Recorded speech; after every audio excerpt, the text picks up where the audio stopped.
The new Assassin's Creed Mirage DLC finally released, and I was looking forward to it since I'm in the minority of people that kinda like this game. Since it's a free DLC, it's not really a question of is it worth your money, but more so is it worth your time?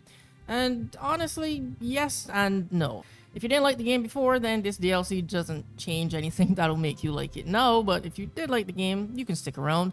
The DLC is really short and the main story is about 6-7 hours long, but you can beat it in one sitting, with new contracts and other side missions for you to find, extending the playtime by a few more hours. The premise is basically you leave Baghdad to go look for Basim's father after finding a clue leading you to the new territory of Alaula.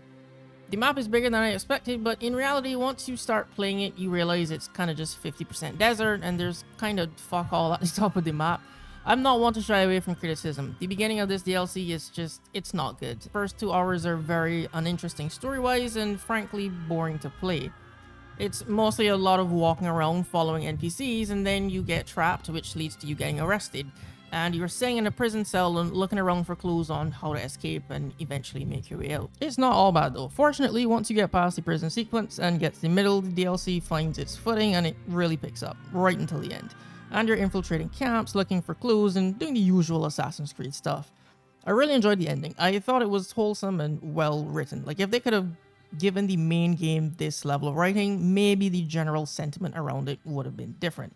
I'm not saying this is Red Dead 2 and Witcher levels of quality writing, not at all, but it's an improvement over the base game. They actually gave Basim some emotional range.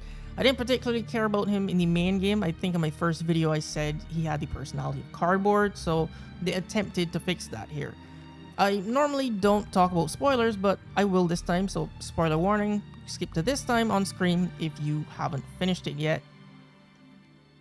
And I'm going to talk about it now. I think the ending for this DLC is probably one of the better endings when it comes to AC games. That might be a hot take, but for me, the AC games endings kind of fall off. They always do some weird and confusing shit.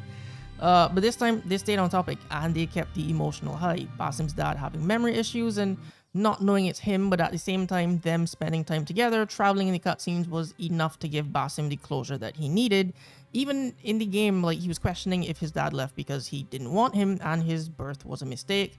And at the end of all this, you know, all his dad did was talk about him in third person, showing that, you know, he thought about him the entire time and wanted a better life for him. The conversation with Nimlot was also good, the different perspective of we had to kill this bad guy, but showing the opposite end that he was just still somebody's dad leading up to this whole revenge plot. I was gonna write a joke about how The Last of Us 2 could learn from this game and how it handled that moment and the pacing with the exact same plot line and didn't drag it out for 20 hours, but I'm not gonna do that. But for me, you know, I've spoken to a family member with dementia who was talking to me but didn't like know it was me because they didn't remember it was me. So I kind of personally resonated with this. You know, I don't know if other people like it, but that's kind of why I liked it. In terms of gameplay, there's enemy camps to raid, a prison, and there's another fortress, which I really enjoyed a lot. Gameplay-wise, they were the highlight for me in the base game. You're given a target to find and kill inside of a massive compound, and there's multiple ways to reach them by doing side objectives of your choice.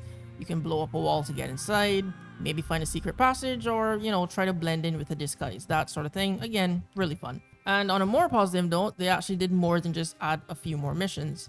They fixed 2 of my biggest complaints I had for the base game. They improved parkour, and there's now a manual jump button that you can turn on with the option to toggle off what it calls safe mode. Basically, the game won't stop you from killing yourself by jumping from heights it deems unsafe. When it comes to performing side and back ejects, so by turning off safe mode, it feels so much better because I feel more in control of Basim. I can see a ledge that he can grab onto and the game won't override it and try to save me from myself because it thinks he won't make that jump and will die. So parkour feels a lot better.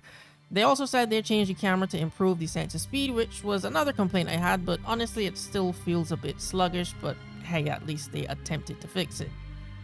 They also added a new modern control scheme in the settings with the parkour, which is another reason it feels so good.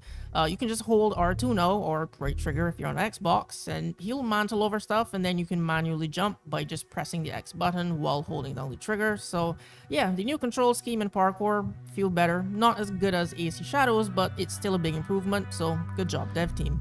The second thing they added was a lot of replayability. New Game Plus was added last year, but now you can replay missions in contracts with added challenges, and this was my second complaint that they fixed. The contracts had these, gameplay incentives for stealth and made it a bit more challenging and fun, and I wished they did that for the story missions to increase the stakes, and now they have. Unfortunately, hand-to-hand combat was not touched, which I hate because it was really repetitive, and after playing Shadows, which I do have mixed feelings about, but I will give credit where it's due, the combat and stealth for Nawe in Assassin's Creed Shadows just feels amazing. I absolutely loved it. Now, I wasn't expecting them to make this combat feel like in AC Shadows when they announced Mirage is getting an update, but I was kind of hoping at the bare minimum they would have added back in double assassinations. Because honestly, the chain takedowns kind of suck, especially when in this DLC they attempted to make it more difficult by putting enemies in groups of 2s and 3s a lot. It would have been a lot better for stealth gameplay to be able to take out 2 guys at once and kill the 3rd when he turns around. But speaking of stealth, they actually added more difficulty options. I'm playing on one of the higher ones that they added. It feels a lot better. Enemies notice you quicker, you also die a lot quicker. So actually being stealthy and avoiding hand-to-hand fights is incentivized, which is another thing that I liked. As it's a stealth game, this promotes playing like an assassin. And you can even set your own custom difficulty now with these options and sliders to really fine-tune and tailor the difficulty to your preferences. And lastly, they didn't fix combat, but they did add more tiers to your tools and gadgets, so they have even more benefits now, like throwing knives or even explosive. So to sum it all up, I do like the DLC. In fact, I'm going to be a little bit delusional in saying I hope we get another one. Ubisoft, if you're listening, greenlight the next DLC. I mean, is it perfect? No, because the DLC story is pretty 50-50. A very weak introduction, but a pretty strong ending. Plus, the new map glitches really bad out in the desert. I think if they added the enemy camps and the 2 new fortresses to the main map in Baghdad, because there's honestly a lot of empty space there, so they would have fit, and instead reworked the combat system and added double assassinations, it would have been better use of their time instead of just adding that big map where 50% of it is empty. But the reason I also say yes, it's worth your time, is if you liked the game before, replaying it feels much better now compared to 2 years ago with the new gameplay changes. Following the precedent set by the base game, the contracts are still kind of more fun than the main missions, even in the DLC. And the parkour improvements make moving around the pretty to look at location of Baghdad and now Alaula a lot more fun as you are in more control of where Basim can go and jump to. Plus the new difficulty options that promote more stealth gameplay and the option to replay missions and contracts with added incentives and rewards, on top of the fact that they added New Game Plus gives you a ton of replayability. So if you're a fan of this like me, there's now a few good reasons to come back and try it out again with these new updates. So if you've never played the game before, I'm not going to sugarcoat it. The story is average at best, the combat gets repetitive after 10 hours, but if you play stealthy and use the gadgets, it can be pretty fun, and it's set in one of my favorite locations in the entire franchise. It doesn't sound like I'm doing a good job selling it right now, but honestly, AC Mirage is a good filler game.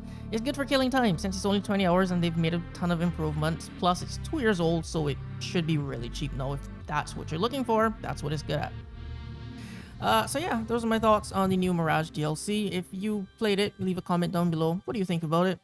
And yeah, if you made it this far into the video, thanks for watching, and I'll see you in the next one.